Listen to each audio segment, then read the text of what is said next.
What's going on with a bunch of crazy dogs?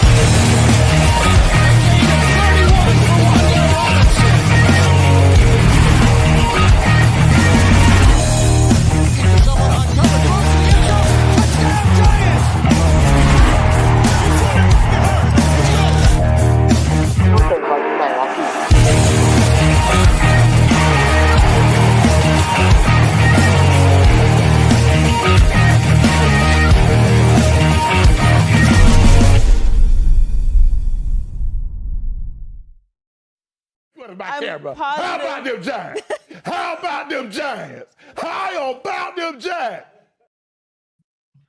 Bam! What's up, people? Welcome to another episode of Giants Rush, where we talk Giants football pretty much 50 weeks of the year. I got a full house tonight. Spartan Mike crashed the party, which is cool. We always love Mike. Of course, we got Truth. We haven't seen Truth in forever because, you know, he does our Rush Hour show on Wednesday, so he's hanging out. And we got Purple himself, got Joker Rush. He's hanging out with us. Today is the offensive show. So I see Mr. Peace is in the building. Boom. What's up, Cruz? We're going to talk offense. Now, if you bring a defensive question to the show, I will be more than glad to not answer it. But I'm just kidding. I don't have Zach as a producer again. I don't know where Zach is, but I can run this thing myself. You know why? It's good to be the king. Damn right it is. Let's bring in the boys. Let's kind of do it. Let's go. Let's see. Let's go age before beauty here. I'm sorry, Truth. I gotta do it. You can't handle the truth. And there he is. Boom. What's up, Michael? How you doing, guys? How you doing, Craig? I'm good, man. I forgot what you look like. I haven't seen you in so long. Are you well? Oh, yeah. Staying very busy. Very busy. I like that. So anybody that's new to the show, this is our resident golf pro.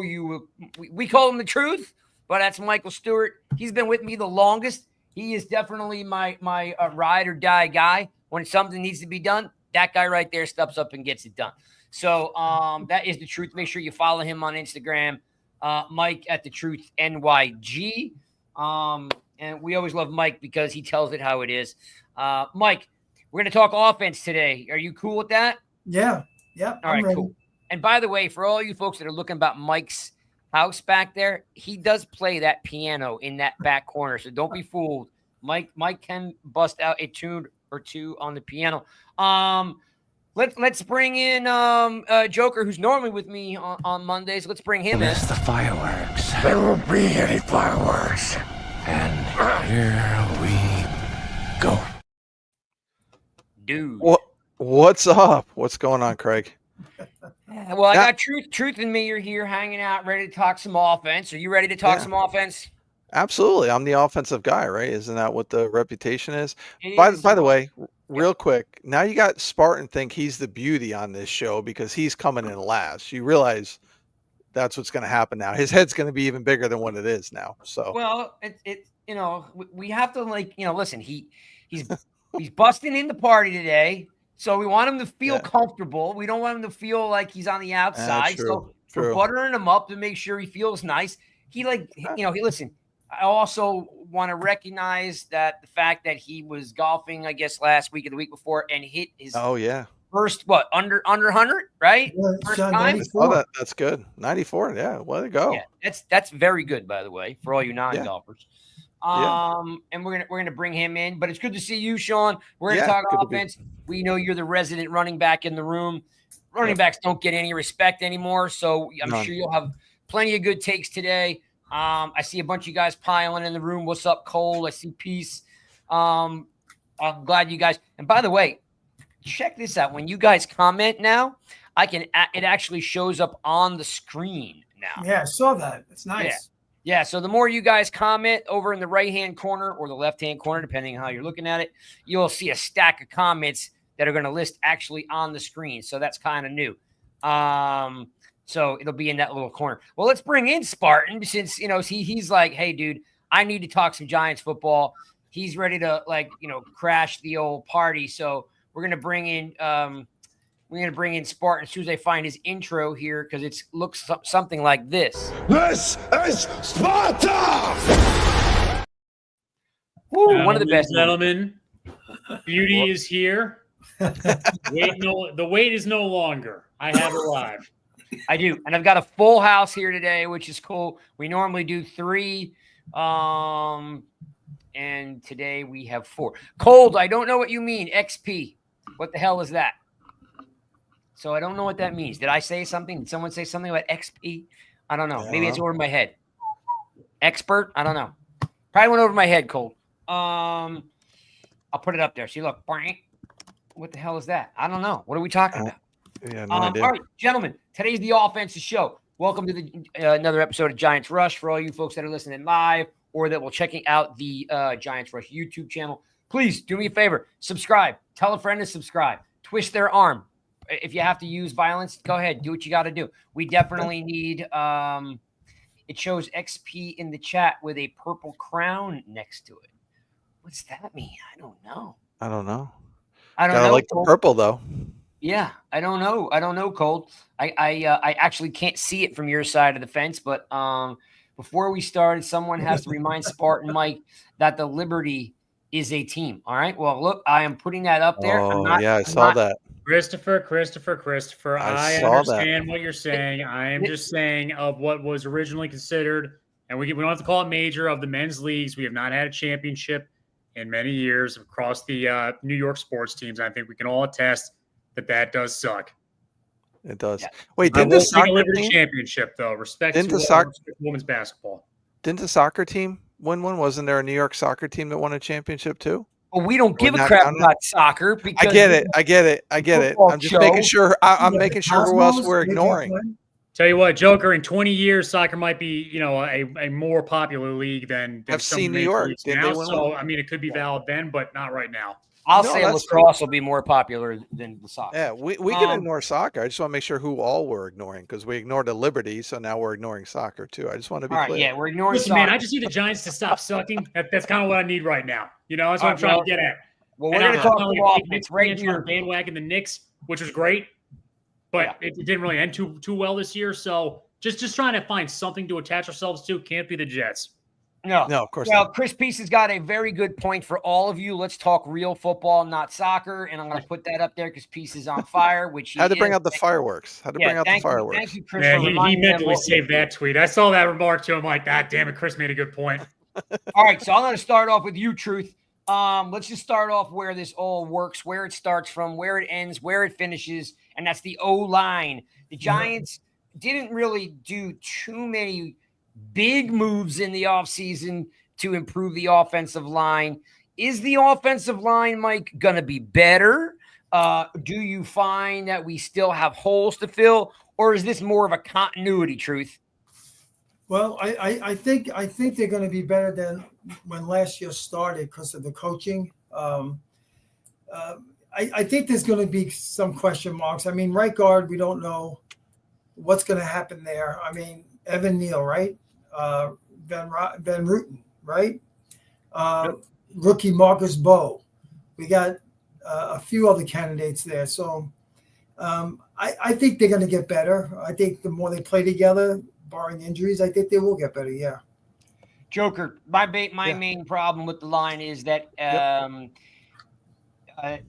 A.T. Thomas needs to stay healthy. If he's not healthy, we got the same exact offensive line that we had last year with maybe some better backups, but the line doesn't feel improved if Andrew Thomas isn't healthy. All signs point that he's healthy and ready to roll. What's your opinion, Sean, on the offensive line? Well, I think AT looks, he's put on some more mass, if I'm not mistaken, a little more muscle. He looks pretty good. So I'm hoping that'll help with the injuries. But I like it. But even if he goes down, I think we are in a, listen, we know how good he is, but I don't think we're going to be in a bad spot. I think Marcus Bowe is going to surprise some people this year if something does happen. But I think the continuity that you mentioned before, Craig, is huge. Second year under Carm Brasillo, all guys back, same positions. We'll see what Evan Neal does at guard if he's going to, outbeat Van Roten. But either way, there's more competition now, which is going to make everybody better. Our backups are better. So I like it. I think that second year under Carm is huge. I think all those guys being together again is good, and I think moving Evan Neal to guard can be really good as well. So yeah.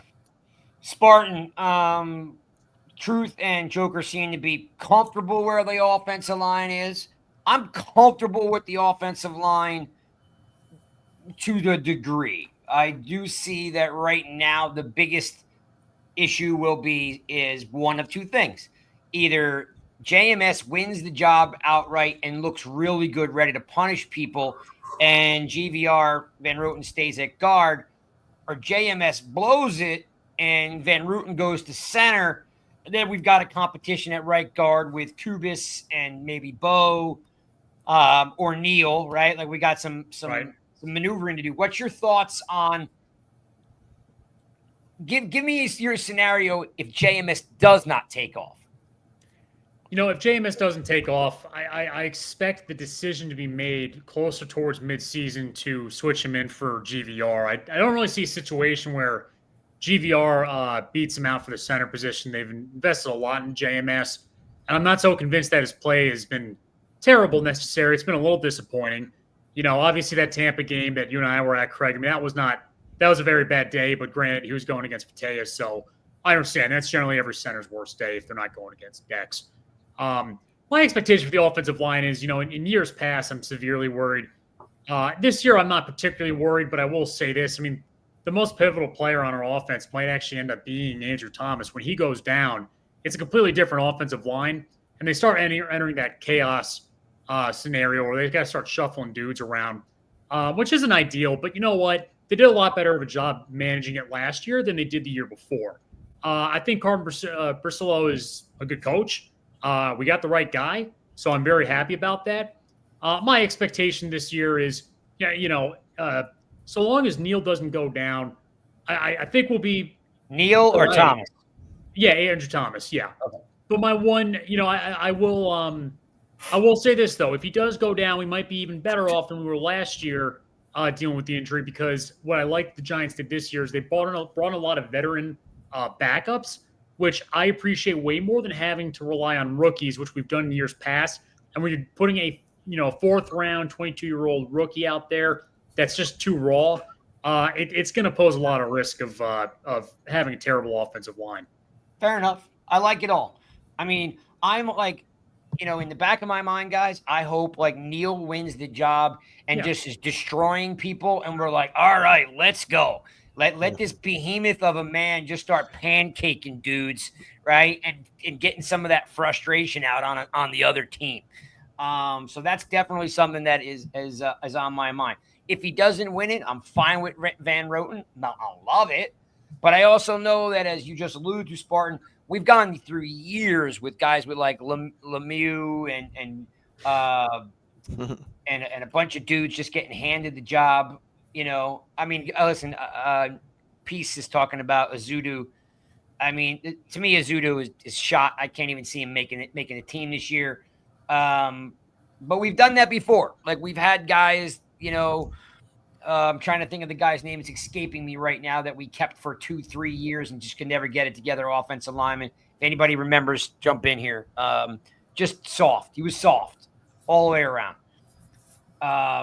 Was this free agent signing or a draft? No, it was a draft, late round draft. Maybe he had a UConn or something. I can't remember exactly. Yeah. John. Talking about Pert?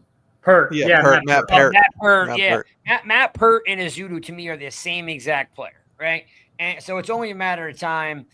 No, not Bobby Hart, Rob, but I appreciate you throwing that in there. You're bringing up bad memories. Look, I'll give Rob credit for throwing his hat in there, but that's just a nightmare, dude. Just even the thought of that. What's up, Brad? What's up, Cole? What's up, Rob? What's up, James? Glad you guys are joining us.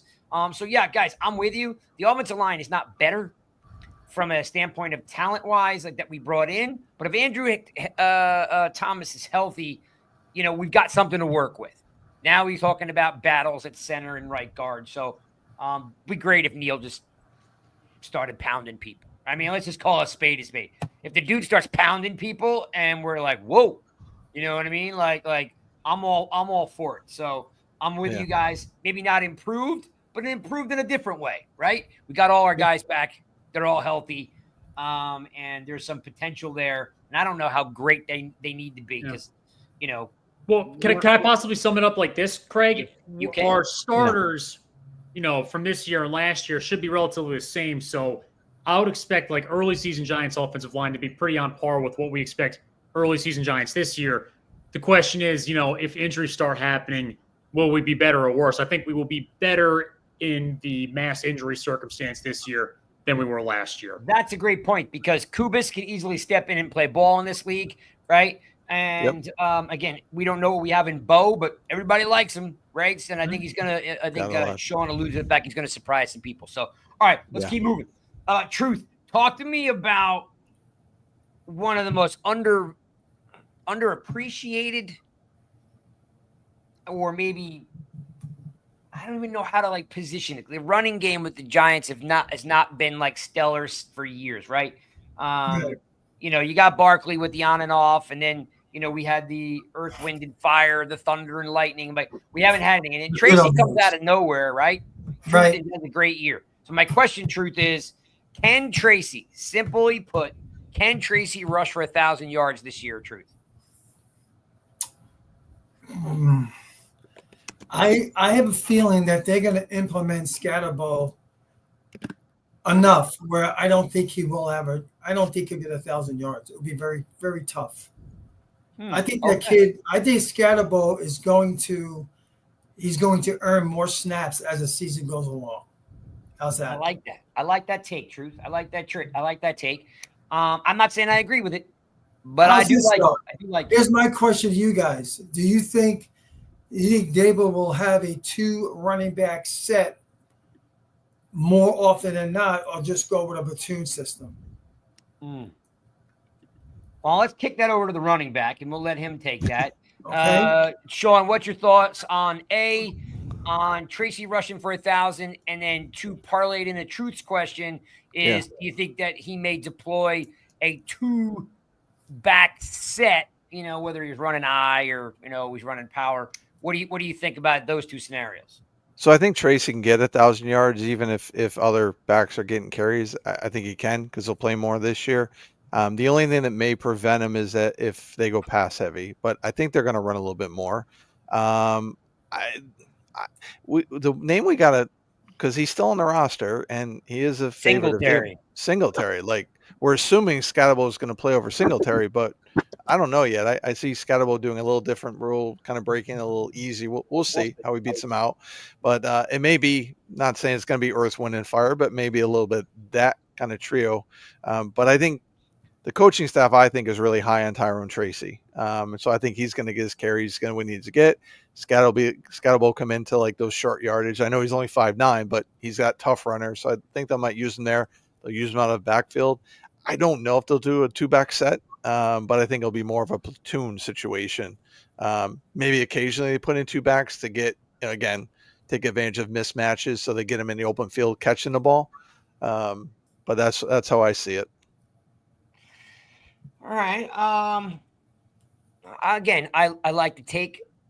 I'm not sure I 100% agree with that one either, but that's just me. And it doesn't mean it's a bad take. It's actually a good take. Spartan, your take on just Tracy getting 1,000 yards? I think so because he was pretty close last year and he didn't start 17 games. So I think he's got and that's the other element too. Rushing for 1,000 yards is even easier now with how many games are being played at 17. So I think he's got a great chance. It actually kind of depends on how Scatterbo does. If Scatterbo is performing well, there's a chance that snaps get taken away from him a little bit. But even if Scatterbo is doing really well, I still think Tracy's got a good chance of getting enough snaps to the point where he can get 1,000 yards. Now, this is his second year in the NFL, and he balled out last year. See, that's where I was going to go. So, Spartan, I'm glad you showed up and crashed the party because I'm here to have you back tonight. No one has to agree with that. 3 for 3. Yes. So he said the same thing. He just added one extra detail. Good job. Craig paid me $20 to show up and say the same thing. Yeah, right. Let me explain to you guys what I think is going to happen, and let me know if you disagree or agree. A couple things are going to happen. One is, as Spartan just alluded to, Tracy didn't start every game. right? Handful of games that he wasn't the start in the beginning of the season, and then Singletary did have some snaps. Singletary's going to be a much harder back, to bring down because he's a smarter back this year than he was last year. He was a rookie last year, and prior to that, he was a wide receiver, right? So he's got now a full year of NFL experience. He's going to have a very solid offensive line up front. I personally think he can completely do it. Like he can completely get 1,000 yards, right? And I'm going to tell you a secondary reason that I don't think a lot of people are thinking about. Singletary is on the team, right? And Brad, by the way, I see your comment. I'm going to get to that in a second, so hold that thought. What's up, Joseph Clark? Good to see you in the room. So I think he was maybe 200 yards, 150 yards away from 1,000. I think he had like 1,100, 1,200 all-purpose yards between passing and catching. I do think Tracy can get 1,000 yards if the offensive line, guys, is healthy. But check this out. The reason why I think he's going to get 1,000 yards is because Scatterboo might have the best hands on the team. He is going to be used in the passing game with bubble screens and flares. And I think that those all-purpose yards, those extra 200 yards that Tracy got receiving are going to go to Scatterboo.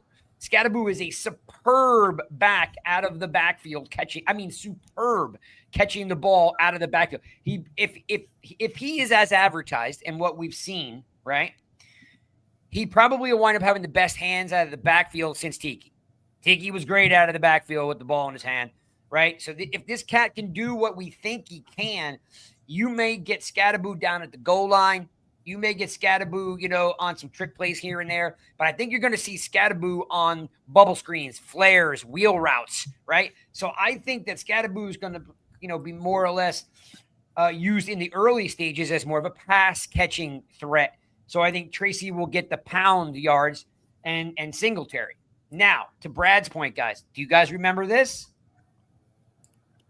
Thunder and Lightning. What is missing from there, Brad, is that when Thunder and Lightning is Ron Dane, Tiki Barber, right? Ron Dane sucked, right? And then what happened?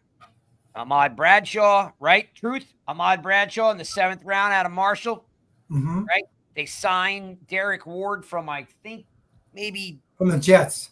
Was it the Jets? All right, Jets. Because I was going to say, I know he played for Tampa and I know he played for Houston, but then Derek Ward and Brandon Jacobs. So Brad, what I'm leaning on is the new 2.0 Earth, Wind, and Fire. Okay? So you've got Scatterboo as your Earth, right? You got Wind as Tracy and your Fire as Singletary because he runs harder and he's more of a downhill type of back, right? Real quick. So if you think that's going to be the case, and this is a different era now than it was when those threesome played, more of a running game back then, will they get enough touches to get 1,000 yards if you're going to have all three playing that much? Well, remember, Truth, in one of those seasons, Jacobs and Ward both had 1,000 yards. Yeah, because they ran mostly. Yeah. I think they're going to throw more in this new Giant offense. It's possible. But I don't need 2 backs to get 1,000. I only need 1. Right. Right? So I do think it's possible for Tracy. I do think it's possible for Tracy. And again, I think Scatterboo's going to do in the beginning, early stages, that he's going to spell, 3rd down, wheel routes, bubble screens, and so forth. Brad has a really good point too that that Singletary's going to have to restructure and take a pay cut, or he ain't going to make the team, and that is true because he is getting paid. All right, let's keep moving. Keep moving because you guys all agree that it's possible, right? Mm-hmm. Except for Truth says he doesn't think he's going to get it, but Truth doesn't think he's that far off. He may duplicate last year's 800 yards. It'll be close, maybe 900. It'll be close. I like it. All right, let's keep rolling with. The elephant in the room for me, guys, is this. Is Nabers going to ball out? It's going to be if the offense is going to look a little different, right? You got Scatterboo, right? Got a new quarterback, right? Got a new, potentially, Neil playing. I'm going to start with you, Spartan. do you think Nabers can just look, the dude's a stud. And he had a freaking crazy rookie year, right?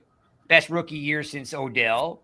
Mm-hmm. Can he duplicate or even do better in 2025? Yeah, I think so. I mean, there's a couple factors here. I mean, number one is he's in his second year now as wide receiver, and I naturally expect some progressions to be made.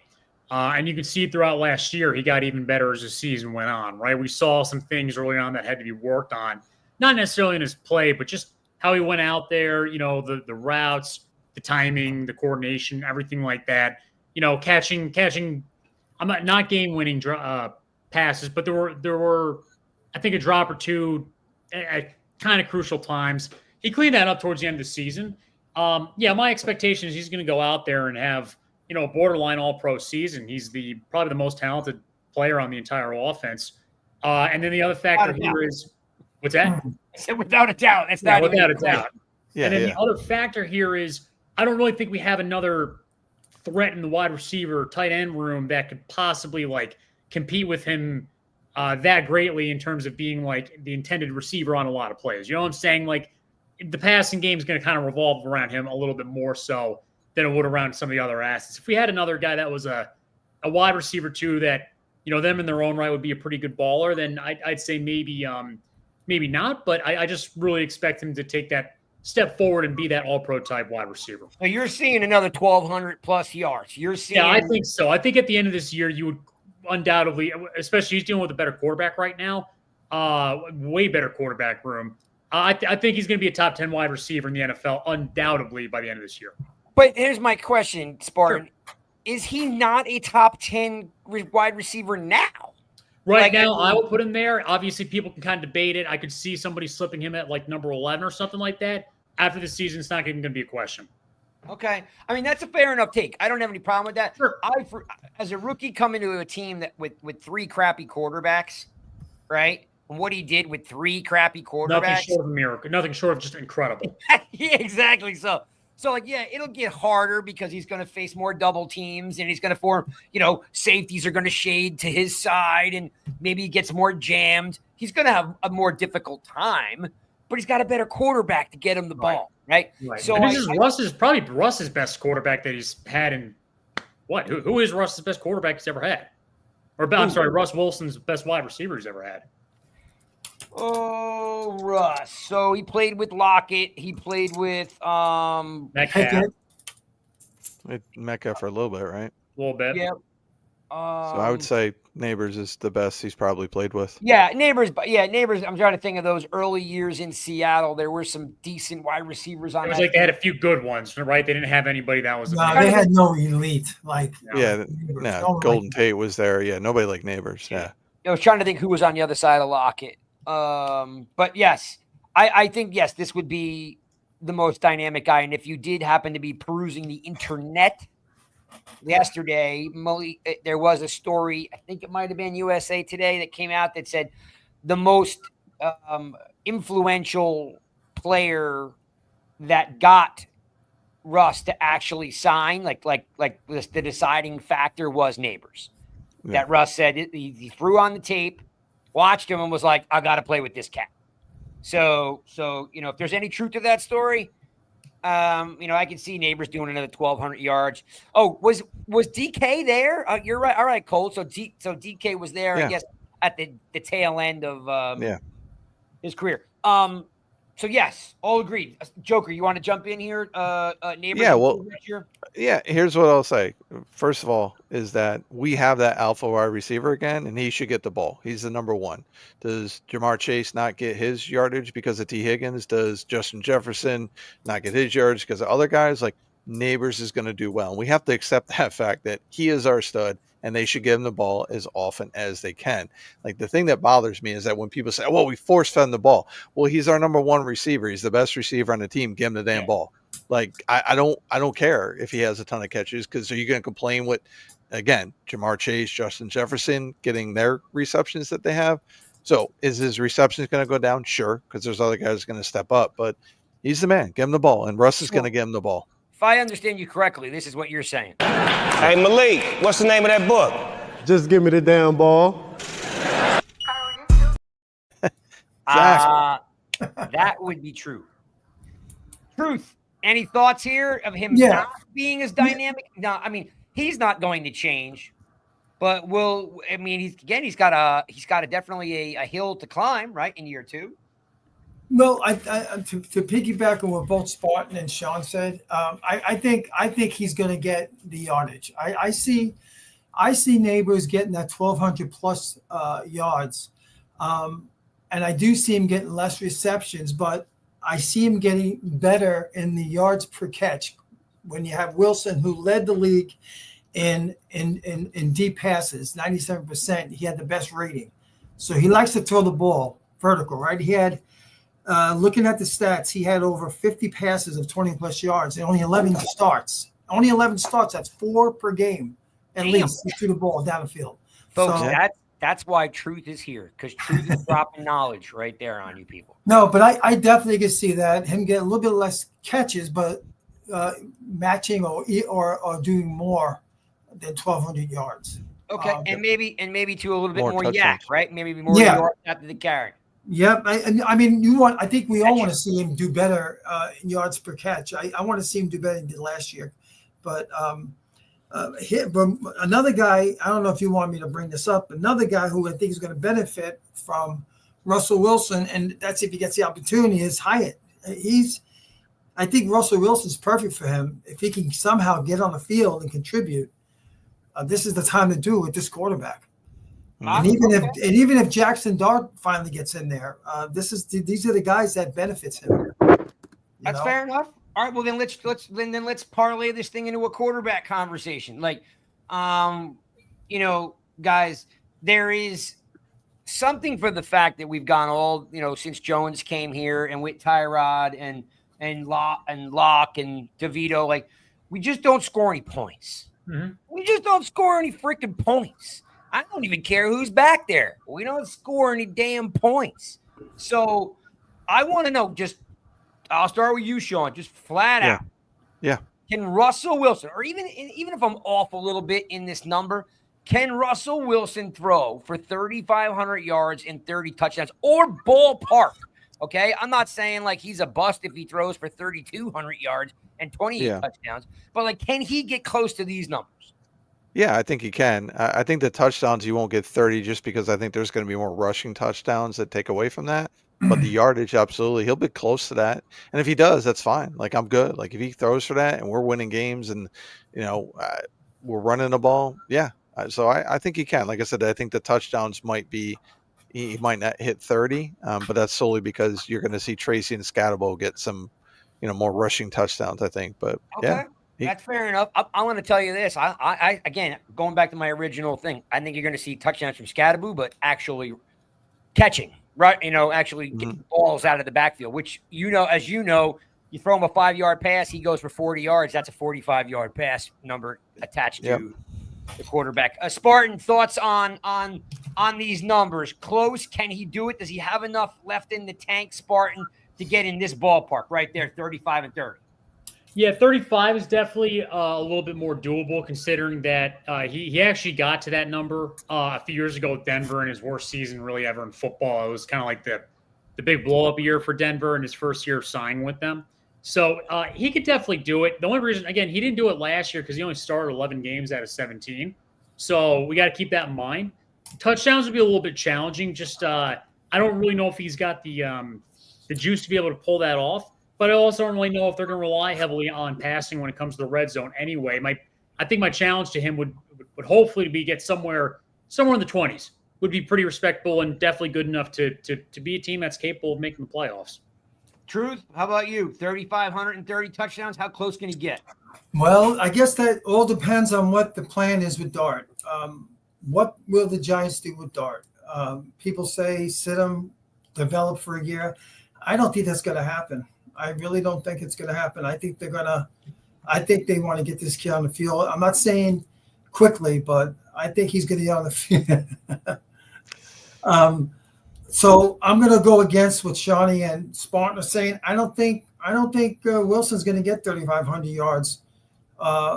He may get close to 20 touchdown passes, but that's the stretch. I have a funny feeling that you're going to see Dart get in there by, I don't know, by game 11, game 12. I think you're going to see that. It's a bold statement too. I like everybody's take today. I tell you, my thought is this. I said this. Chris and I were on Big Blue Interactive last week as guests. Shout out to those guys. Yep. And I said this, and I'll say it again. Russell Wilson is his businessman. He's not a dumb dude, right? He wanted to come here last year, and they wouldn't let him compete for the starting job, so he bounced. He goes to Pittsburgh, and his wife and the offensive coordinator's wife are like this, 2 peas in a pod. They're all going out and having dinner. Everything's great in Pittsburgh until Tomlin says, yo, what are we doing? Why are we allowing him to audible at the line of scrimmage anytime he wants? Take that away from him. Well, then the bubble burst, and all of a sudden, Russ was like, F you guys, I'm out of here. If you're not going to let me, I'm a Super Bowl winning quarterback. I should be able to audible at the line of scrimmage. The honeymoon's over, and he bounces and comes here. Here's the thing, guys. There's no way on God's green earth he came here and sat down with a piece of paper and a contract in his hand, and he didn't say, all right, I know you're going to probably draft a quarterback, or there's a good opportunity for you guys. If there's a good opportunity for you guys to grab a quarterback, you're going to do it. But I ain't coming here for 6 weeks. I'm not coming here for 8 weeks. I'm not doing it. I'm not doing it. If I win 8 games, I want a contract for next year, for year 2. I want that, or I'm not coming.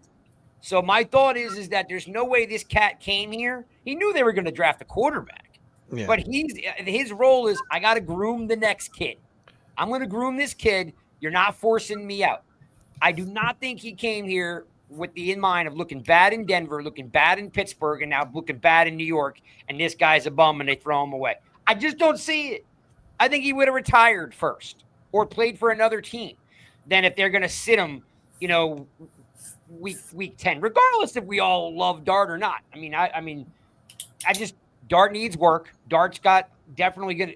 He plays like Russell Wilson beside the, the running over the linebacker and the safety thing. But I think it's beneficial for Dart to sit.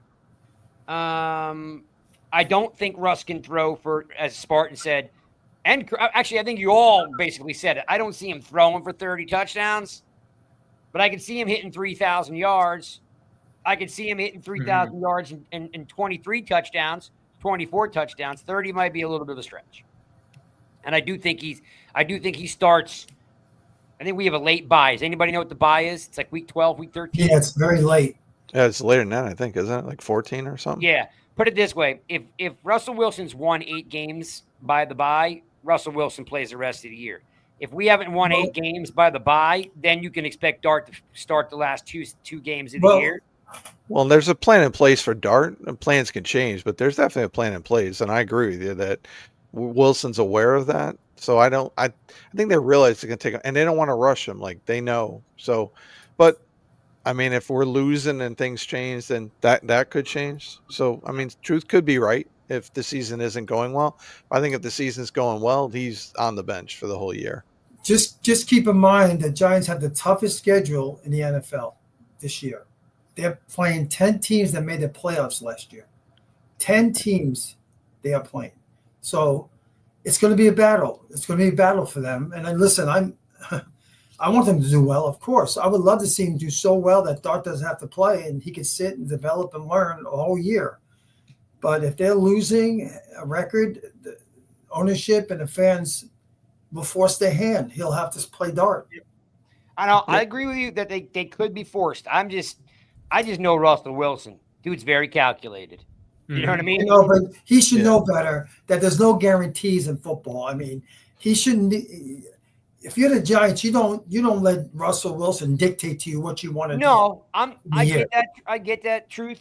I'm not saying he dictated anything. I'm just saying I'm sure he was very clear to them, that he wants the best opportunity possible to be able to start this year. And I'm sure he had a conversation going with management. Hey, if the bye week comes at week 14, week 13, and I've got 8 wins, I want my agent to be hearing from you guys about a contract for next year. I just don't think he came here for 8 weeks. It just doesn't make any sense. You know what I mean? For a guy that's done all the things that he's done, to just hang out here for 8 weeks. So and I don't think Dart should play until he's ready. Like that's the thing. You can't put a number on whatever when he's ready. So if he's not ready by that time, week 12, he doesn't get in because we know he's got things to work on. He's got to be ready. He might surprise us. He may do well, and he may be like, "Don't give a shot," or doesn't give Dable an option. I love it. I don't know. I will say this, and we'll move on to the next subject. Online Big Blue in the house. Pound it out. Good to see you, my friend. Here's the thing, Sean. No one's gonna ever really know or say he's ready or not ready, right? They're gonna throw you in at some point. They're never gonna go, he needs another week. You know what I mean? Like it's gonna be like, dude, this is your time. Go get it done. You're gonna make mistakes. Or it's gonna be like, man, Kiffin really messed this kid's footwork up. We need him to sit. What's up, Kevin Meehan? I'm not overestimating the market, my friend. I'm just making the point that he had options. Let's not talk about the market. It's options to play, options not to play, retire, or do whatever. There's no way that dude came here I'll just hope and pray. He could have retired or he could have played somewhere else. Not about the money. Forget the market. It's just options to play. But I appreciate that comment, Kev. My only concern, let me put Brad up here. My only concern is why will the Steelers move on from Russ? As I told you, there was a breakup. Okay, there was a breakup, Brad. Over maybe I said it, maybe you weren't on yet. Russell Wilson and his wife Sierra were like buddies with the offense coordinator and his wife. There was a big article in it on ESPN or something like a month ago. They were going out to dinner. There was, Russell Wilson was going to get a new contract. Everything was great until when it wasn't. And when he started audibling at the line of scrimmage, Tomlin looked over at the offensive coordinator and was like, yo, enough with him audibling at the line. And all of a sudden they took that power away from him, Brad. And when you take away that power away from a Super Bowl winning MVP, he's like, I'm out. If you can't trust me to make an audible out the line, I'm out. How does Dable do? What I'm not real familiar. Does he allow the quarterbacks to audible? I would imagine he'd let he would let Wilson do it. Locke both audibled. I don't want to say on a regular basis, but they audibled. Usually they do a bad play. Well, Lockwood. I mean, the one thing. It's never mind. Not even getting into it. Well, here's what I'll say about Wilson at the end of the season. Yeah, go ahead, Spartan. I was just going to say this. I mean, the one thing that always frustrated me with Jones is he would call audibles, but it was like a downgrade of whatever the play was they were running, and he would switch to some simple run play because he didn't like what he saw. Like we never saw I feel like we never saw Jones go out there, analyze the defense, identify some openings or some way you can cook. It was always just conservative collapse. Yeah. See, I knew I should have turned his microphone off talking about it. All right. And two other things real quick, Greg. Two other things real quick. Number one, can you see Dable not allowing Russell to audible into a deep pass? I don't see that, right? Yeah. And number two, Dable and Tomlin, very different. Yeah. And then Wilson at the end, that record, no stats. Let's not act like Pittsburgh's offense was some vaunted offense, right? They basically had George Pickens and Najee Harris. That was really it. And tight end, right? A little bit. But when Pickens went down, that also coincided with the record of the Steelers because they didn't have anybody to throw to. And then also when they started to go more run heavy, that's also coincided with what their record was doing. So when you look at just what the stats are, when you look at that, I know Online Big Blue, shout out, he had me on a couple weeks ago, which is awesome. But that's really what coincides too. That Pickens injury really mattered. And then when you take away the ability to audible, but again, you look at that the skill positions on Pittsburgh, we have a far better skill position than what they have. So and it is a good point that Online Big Blue brings up. Russell gets a little comfortable with the offense. He's kind of in the pocket of the OC. He starts to play with it, and it turns out to be a 2-6 record. So a defensive coach like Tomlin, right, is like, you got to shut that down. You know what I mean? So I get it, man. I get it. And by the way, Online Big Blue, thanks for having Joker on last week. Pound out. And I enjoyed your show earlier in the week. And thanks for taking a couple of my questions. Always appreciate the camaraderie and the content, my friend. All right. Let's keep moving because we're cranking through this, right? We don't want Spartan to derail us because, just so you know, folks, Spartan is literally like in Chicago. He's knee deep in being newly married. He's out in the town every night of the week, and he's just out there. So for him to bless And us he with shot 94, right? and he shot 94 because of Truth's lessons, guys. Let's not forget that part. I had to Yeah. fly down to South Carolina to get the executive lessons to get me to break 100. And so, you know, so for Spartan crashing the party, we're having some fun with them, but it's good to have them because I got 6 guys. Tough to get them all in here at one time. So appreciate it. What's up, Mark B? I don't know if I saw you earlier. Apologize. Don't want you to think I missed you. Or I was forgetting about you, Mark B. Thanks for tuning in. All right, let's keep moving. Let's fly through because we're only talking offense, right? We're totally talking. Yeah. We talked about the offensive line. We talked about Tracy getting 1,000 yards and if he could and why. We talked about Nabers improving in 2025. We talked about Russ throwing for 3,030. And by the way, if you're new to the show, the YouTube channel is Giants Rush, of course. If you guys can subscribe, bang, like, comment, whatever, all that stuff does mean a lot to us. We appreciate that. Any of you are crazy enough to go out there, like my man Chris Peace, we were tight with, bang, bought some really nice Rush sweatshirts for when he's fishing at the beach. So, Chris, we always appreciate that. There is an online store you guys can hit up. We're going to be at camp this year. We got that coming up. We got some Jordan Renan coming up pretty soon. We're working on a couple interviews. You know, we usually give you 2-3 pretty solid player interviews and then 3-4 solid beat writer interviews coming up. So we got some good stuff stored in store for you guys. All right, guys. Next topic is I guess it's definitely a topic that a lot of people are talking about because for many reasons, right? So let's just talk about Scattaboo. I'm going to start with the resident running back, Joker. Look, let me tell you this. Okay. The guy's fun to watch. Yeah. The guy's a baller. Yep. Everybody seems to like this cat. Yep. He's, we already know he's got a chip on his shoulder. We needed some dogs in the room. We got one. But I'm going to ask you this question, Joker, and you tell me if this makes any sense to you. Okay. He's not a big guy. Not many big guys in the NFL, actually are hugely successful. Maybe like a Darren Sproles. And Darren Sproles was like 5'7". Scattaboo is 5'9". He's 215. And he's 215, right? And he runs Joker with a low center of gravity. I think he's one of the top backs for yards after contact last year, if I'm not mistaken. I know he was in the top 5 or more, or even higher for yards after contact. Tough to bring down. Yeah. Now, he didn't run well in the 40 at the combine. So I want to know if you put any do you put any stock into that? And B, do you feel because the NFL basically can't freaking tackle anybody at any time that this cat is going to be hard to tackle because he's so low to the ground with his pad level is extremely low. And moves his legs well. Yeah, and he's constantly moving his legs. And he runs angry, which is going to help him. And he runs angry kind of like Pacheco does, right? Who's hard to take down? Pacheco's hard to take down because he runs with a low center of gravity. He lowers his pad level, right? And he runs angry. Scattaboo reminds me of the same thing. And in an NFL that 20 out of 32 teams don't tackle well, do you see him having success out of the gate? Yeah, I do. Is he going to have the same type of runs he had in college? Probably not. But I'll say this: going back to the 40, I don't put stock in what he ran at the 40 because his game speed is really good. You watch him. Against Texas, and that Texas defense is fast, and he was getting by those guys, running over guys.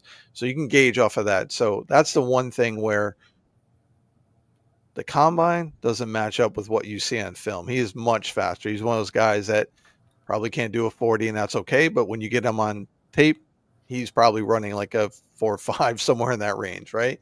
So I do like that. The other thing, because you think of guys like Boston Scott, even Ahmad Bradshaw, they're going to be tough to see behind the line of scrimmage. So it's going to get him open The defenders are going to have a hard time seeing him.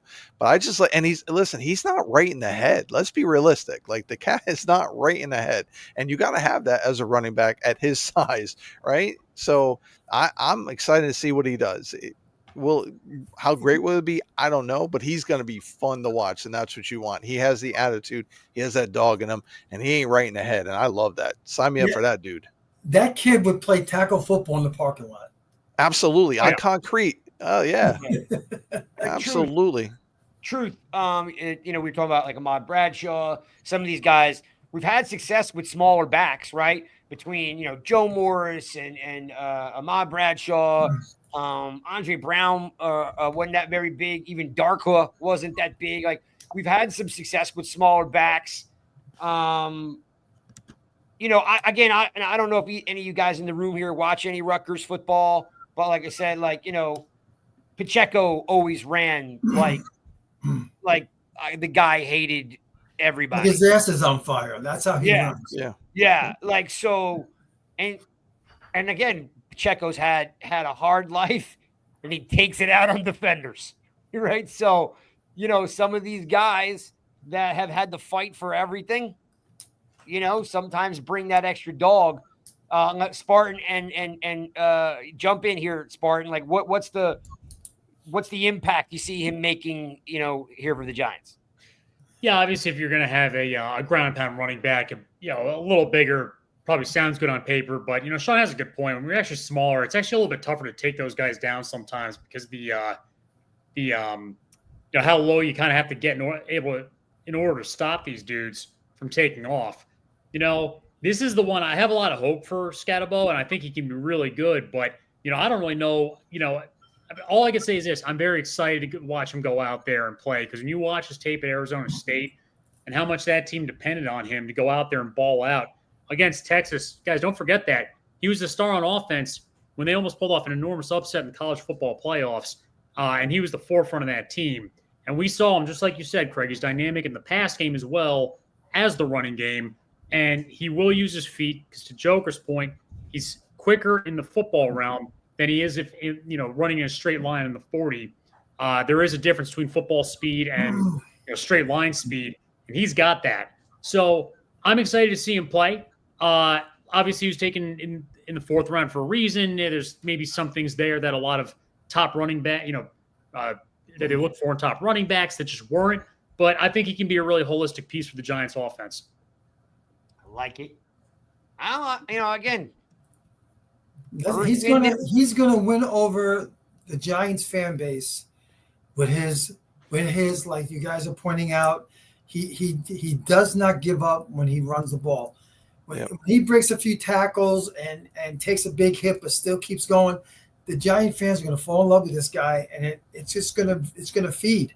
It's going to be a frenzy. This kid's going to get more playing time as the season goes along. I'm calling it right now. He's got that. He almost has like a Shockey vibe about him, doesn't he? Like in his attitude. Yeah, he's crazy. Like Sean said, he's a little crazy inside. You gotta love it. Gotta love it. That whole rookie class is crazy, and they all feed off each other, and I think that's going to be huge. So the offensive guys like Dart and Scatabo are getting along, hanging off all the field, going crazy. Like, those things translate on the field, and I think that's going to translate to the veterans on offense too. Like, so I wouldn't be surprised to see a lot more crazy coming out of the Giants this season. And you know what, Sean, I will say to your point, this is of all the rookie classes, and I'm not just being too hopeful here. I mean, this is the most fire that I've seen from a group during the offseason when they come in. They're kind of coming in on mentally ready to go. They're fired up. I think Tracy's going to benefit a lot from Scatabo, and Scattaboo's going to benefit a lot from Tracy, because they'll feed off each other. I agree. Yeah, because I think they'll be like Tracy's the starter day one. I think they'll be like Jacob and Bradshaw. I think they'll feed off each other. They'll be a great compliment. I'm telling you. And we can't leave Singletary completely out. If he makes the team, it's Earth, Wind, and Fire 2.0, baby. You heard it here first. It's Earth, Wind, not Thunder and Lightning. It's Earth, Wind, and Fire 2.0, baby. All right, guys. We're cranking through it. We got one more topic to cover, one that's always near and dear to me, and it's kind of a combo because it's kind of like Dable / Kafka in 2025. I'm going to start off with you, Spartan, on this one. and truth, because you guys know the only thing I review for rush hour is the tight ends. That's what I do. That's my jam. I watch all these tight ends across college football, and I'm like, that guy's good. That guy's good. That guy's good. Well, we got some crazy tattoo freak, okay, that we drafted this year. Nebraska, yeah. Yeah, out of Nebraska. Now, the guy's got Tyson. a lot of talent, but he blew his knee twice, so he's got injury issues. He is healthy. He's got some screws loose. I think, they asked, what do people not know about you? He's like, I do homemade tattoos. I do my own tattoos, right? So he's another nut job. Will Dable / Kafka, depending on who's calling the plays, and because they have a new quarterback, Spartan, starting with you, will they throw the dang ball to the tight end this year? Oh, God. I have the answer I want, and that is yes, they find a way to get these guys engaged because, Theo Johnson, he actually had an okay rookie year, but, it's almost like if there's anything that I feel like the Giants have an opportunity on offense to do a little bit more so, it's find a way to get the tight ends involved.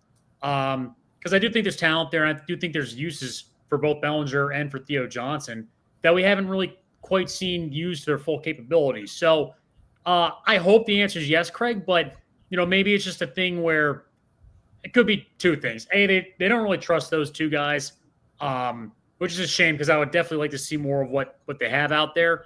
Yeah. Or it's just a system of, they don't really use tight ends that much in Dable's system, and perhaps that's the situation. I'm not sure, but unfortunately, of all the answers I give tonight, that's the only one where I'm going to say, you know what, I don't really know, to be honest with you. I lean towards probably not. Truth. In Buffalo, I can't remember Knox's first name, but the tight end in Buffalo, Dalton Knox, maybe? That Darren sounds Knox? right. Something like that. It might be Dalton.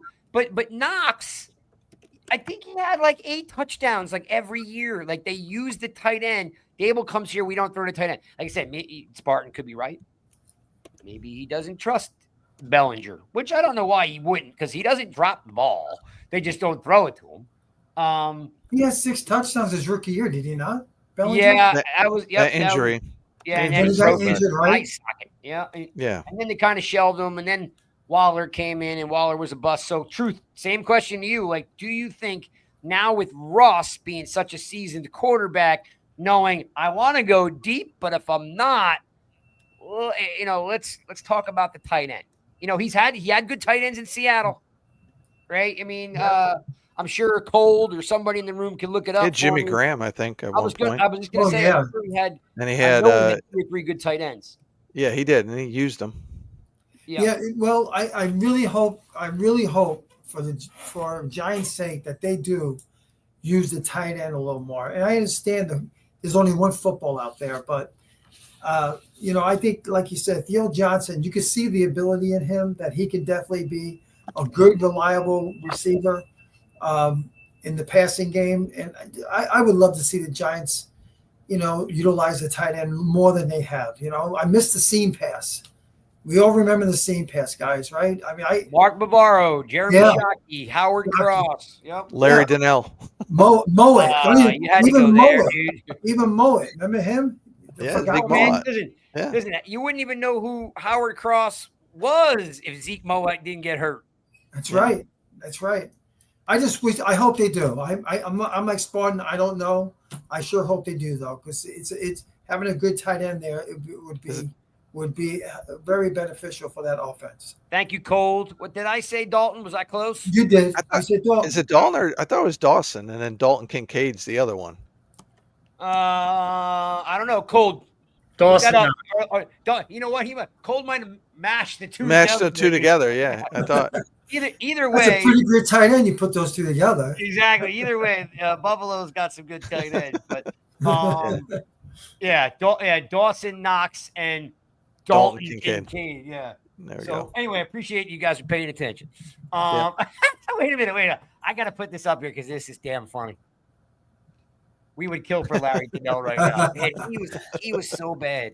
Didn't he have the most touchdowns for a Giant tight end in the game? Didn't he have 3 touchdowns? He did against Washington. He did. You know what's funny? Too. Tell me, you guys, what do we always say? Tell me Giants tight ends without telling me Giants tight ends. Larry Donnell jumped for every pass ever thrown to him. It could hit him right in the hands. He would jump. And then and then the last time he jumped, he landed on his head, and then he never played again. That guy was a knucklehead. Martellus Bennett, hands down, the Rainbow Warrior. Heck, he wasn't bad. He wasn't bad. That? Yeah. Listen, the Giants have always had great tight ends. I don't know if Bellinger or Theo. Look, let's call a spade a spade. Theo caught barely no balls at Penn State. Okay, when you look at it, he's got the talent, as Spartan alluded to. We hope that cat can catch, right? He's big, he's wide as a stinking tree, right? And he's athletic, but they just don't throw. So I was hoping. Can I piggyback on that? I was going to say something too. Well, Sean, you go first. I'm going to piggyback on the tight end thing. You go, Sean. Yeah, well, I think Theo's going to have a better year this year. He had lost some trust because he wasn't developed as a receiver, as you knew, but he's a hell of a blocker. And then he was coming along before he had the injury, and they were throwing the seam routes. He was getting more confident. His hands were getting better. So I think he's going to have a breakout year. I do think Russell's going to be higher on him. Now, will he be a stud? I don't know, but the potential is there. The guy's a beast, but he's a hell of a blocker, and that gets underrated. And Giants fans underlook that fact about him. But he was headed in the right direction, and I think his hands will get better this year. He'll develop more, and I think you'll see him used more. He's going to be tight end 1. There's no doubt about it. Yeah. Again, and they're used differently. And then again, the wild card is what do you call it? The draft pick. Fanoni. Well, he was a late. What was he? Was he one of the seventh? Right? I think he was a 6 or 7. They didn't have a 6. He can catch. There's no doubt he could catch. He just happened to get hurt back to back, and he can block. He was laying some dudes out. Like he laid some dudes out.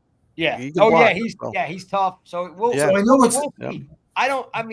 In that case, Truth, if Bellinger's more of your pass catching tight end in the flat, and Theo's more of your seam and blocking and then chipping and then late, Manhurts might not be necessary because Manhurts is just a blocking tight end. They're not going to keep 4 tight ends. No, they won't. So we will see there. Don't be surprised if our guy is the odd man out, though. Who's our guy? Well, don't be surprised if Bellinger is the odd man out. They like Manhurts, and he can block. We like Bellinger, but look, at the end of the day, it is what it is. It's possible, right? Yeah. He's got $3.5 million. They can get that money if they cut him. And they re-signed Manhurts, so they like his blocking. So that Dayball preaches on blocking. That's why some of the other receivers weren't getting in the game too. So that'd be the one surprise that I would say is that our guy doesn't make it. Could be one of the shocking. The only thing I always find interesting not siding with Bellinger was like when Theo got hurt and they put Bellinger in and they threw him the ball and all of a sudden he 2-3 catches a game. He's got 40 yards catching. Like Bellinger is just that weird guy that I don't know what happened. Like he's just stopped throwing him the ball. And I have no idea what to think about Fanoni. We won't know until we see him in camp. And again, it's a 6th-round pick, right? So let me feed off that. Do you think that they would entertain any kind of move to get another tight end here via trade? Oh, why? Because what's his name? The whole market's buzzing about what's his name? Kyle Pitts. If they get Pitts, you got to move him to receiver. You don't play him at tight end. You move him to receiver. Yeah, and there's a reason why somebody that got drafted that high is on his way out. Yeah, what are you reading? That he's leaning towards bust territory. I know he hasn't really had a good quarterback situation, but in my view, if you're going to be a great tight end like he was supposed to be, you have to kind of be 2 things in one. You got to be too athletic for the linebackers to cover you, and then you have to be kind of like too overwhelming and powerful for the secondary players to continue, right? It's all about being an overwhelming factor. I'm not really entirely convinced that he can necessarily do both or either, to be completely honest with you. Yeah, you got to move him if you move him to wide receiver, I think he'll do better because he can create some mismatches out there for sure.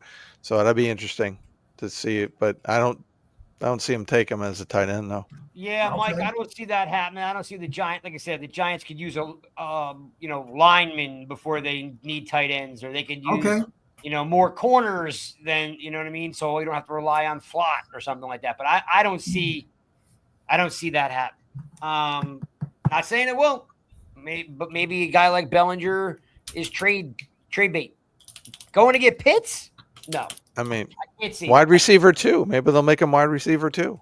By the way, that would be pretty ferocious. By the way, I mean, I think he can do it as a wide receiver too. I What's do. his- what's I his don't think weight? he's much. What's his weight? Do you know? I think like he's got to be same size as DK Metcalf. 247. 247. Was he 6'6", Spartan? that's a big ass wide 6'6". receiver. He's 6'6", so 247. Wow. Here's a good point though. but he looks like a wide receiver. He doesn't look like a tight end. Yeah, we're not going to mention his name, but Right. there was some bad quarterback play, so we don't know if that also had anything to do with what we did. I also don't want, I don't want a 247-pound wide receiver. No offense. All right, guys, look, we're gonna pretty much wrap this up. I'm gonna ask you, Spartan, and we're gonna wrap it up with Dart here. Were you happy with Dart? Do you think Dart should be number 2? What's your plans for Dart this year? Yeah, I mean, Dart. I favor the rookie quarterback sitting as long as possible. The reason being is you look back at a lot of the top quarterbacks particularly this century, but Brady got to sit for a full year and a half, said it was the best thing that could have happened for him. Rodgers sat for 3 years. I'm not saying we need 3 years here, but again. Well, yeah, Brett Favre there, so that shouldn't count. Well, no, but that's what I'm saying, though. I'm just speaking more so about how beneficial it is to the quarterback. Mahomes got to sit a year, worked out pretty well for him. When I look back and see that history, I just think it's really tough to adjust to the game of football. When you're 20, in his case, he's now 22 years old, and he's trying to adjust the speed of the game. I don't really want to see him play this year unless, things are kind of going wrong, and even then, I might hurt him in the long run. I think the plan is, look, you got Russ, you got a competent quarterback that you can win with. You can go to the playoffs with Russ. I think Russ is that kind of quarterback that you have where you can go out there and you get a better judge of really everything that you have. You get a better judge of Theo Johnson as a tight end. You get a better judgment of Dable and Kafka as offensive coaches. That's the beauty of having Russ right now. So my mindset is this, so long as you're still competitive out there with Russell Wilson, like you're in the hunt for the playoffs, I wouldn't take him out.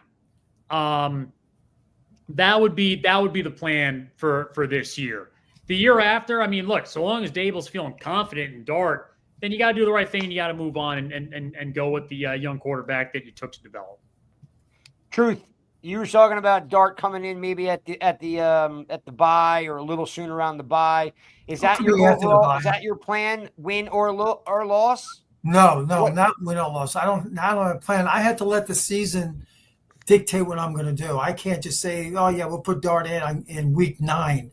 And the Giants may have a 7-3 record or 6-4 record. No. It all depends on how the Giants do in wins. It's all about wins, guys. If the Giants are battling and their 500 team, it's a very tough schedule, and Russell's doing a good job, then no, don't rush him. Let him keep developing. There's no need to rush him. But even though I think Dart is going to be ready, I think Dart is going to be ready before the season ends. But it still doesn't mean you have to rush him. It all depends on their record. Like I said, if they're bad, if they're like 2-9, they're gonna. If he's ready, they're gonna play him. The media and the ownership are going to be too much on the coaches. They're going to have to force him. Yeah. He's already rolled out the endorsements, dude. I've seen him doing. He actually just did a huge photo video spread for a cologne with his dad, and it was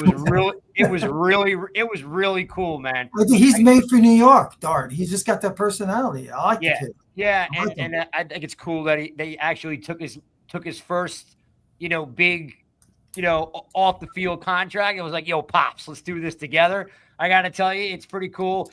He's an easy guy to root for that way because he's family first, which is super cool. What do you think? I'm going to wrap it up with you, Joker. I personally, you know me, I flash this all the time to have some fun. It just happened to be, I bought this for my son 2 years ago.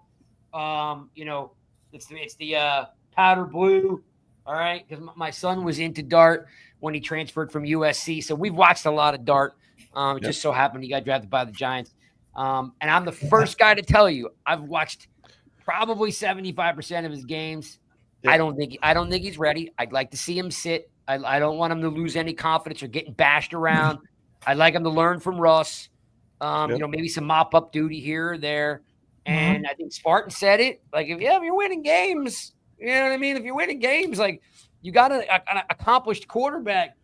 This team is going to go 2-4 out of the chute because you're playing against all playoff teams. This team is not going to hit its stride. And I do this, and I air quote it. If there is a stride for this team, they're not going to hit it till week 7 or 8 or 9 because they're literally going to get their heads kicked in the first 5 games of the season. So we don't need to be flying off the handle. They're going to get their heads kicked in, win or loss. They are going to literally battle where's the this is it right here. This is what we're going to see. Or where to go? You got Washington, Dallas, Chiefs, Chargers, Saints, first 5 games. I mean, yeah. Then you got Eagles 2 of the next 3 weeks. That's the one. Chiefs and the 2 Eagles. That's rough. This is the attitude we need to have. This is Sparta! That's it. We just got to be kicking ass the best we can. Fight right down, and then some stuff will start clicking, right? I know Spartan and Sean went over the schedule, but I look at the schedule, and I don't see a dead spots where, like, there's 3 weeks. You look at the schedule, it's pretty tough. It looks pretty tough, but I will bring up this point. We're not going to know how tough it is or if it is indeed that tough until we get rolling. The reason I say that is last year, Dallas and San Francisco on paper should have been the toughest teams that any team would have to play if they're in the NFC because they were the 1 and 2 seed, right? And they both turned into 5-win teams. So let's see what happens this year. If an injury happens, can definitely take some teams off the table. That said, of course, who knows if Chicago takes off or New England? We've seen it happen. Minnesota last year, right? So gotta hope that doesn't happen. But we'll, if the Giants are showing promise, a lot of it's going to have to come down to fighting and trying to find ways to win when it gets into tricky situations, minimize the mistakes, everything like that. I don't think this is a year where the Giants can go out there and win 13 games, but try to win 9. See if you can squeeze in a wild card spot. There's seven playoff spots. Go ahead and fight for that. Nothing wrong with a wild card spot. Yeah. So in the comments, I got Josh Soul said that Russ isn't even the best quarterback in the room. See, the difference is that if you're judging it on like arm talent, that's not what we're judging. I don't think Winston's better than him. He's not better than him. Can he throw a better deep ball? Maybe, but a cat throws 18 to 25 interceptions. What you're hoping for Russ to do is be a mature quarterback, be able to audible out of plays, check down, be able to throw the deep ball and get vertical, be able to read the entire field, right? No, the tape doesn't tell a different story, Jossel. He's not.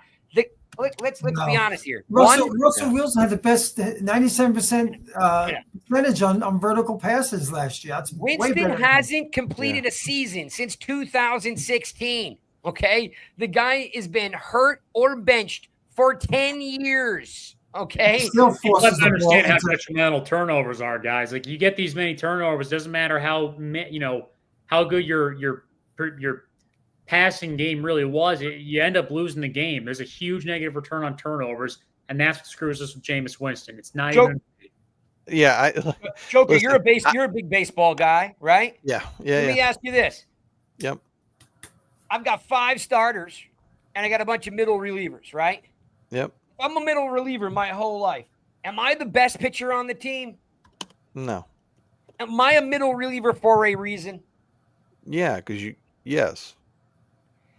It's there's certain things you can't do. Jameis Winston is a backup quarterback for numerous teams for a reason. Spartan just told you, in this league, turning the ball over gets you fired and gets you cut. The cat does not have any ball security. Okay. No, and he doesn't read the field well either. He throws into double, triple coverage. Like, he really doesn't see the field. And again, I don't want to bash our backup quarterback because I think as a backup, he can come in and do some things, make some throws. But I mean, let's be realistic. Russell Wilson still throws a really good deep ball. Like True said it, and it's on film. He still throws it. For whatever reason, people think that Jameis. I get it. I Now he's understand it. comparing it to Manning. Now he's comparing. Yeah, I Wilson know. to He's in Manning. over his head. Please. Yeah. Okay. Not Well, just- let's move on from that. Yeah, let me also drop this on you.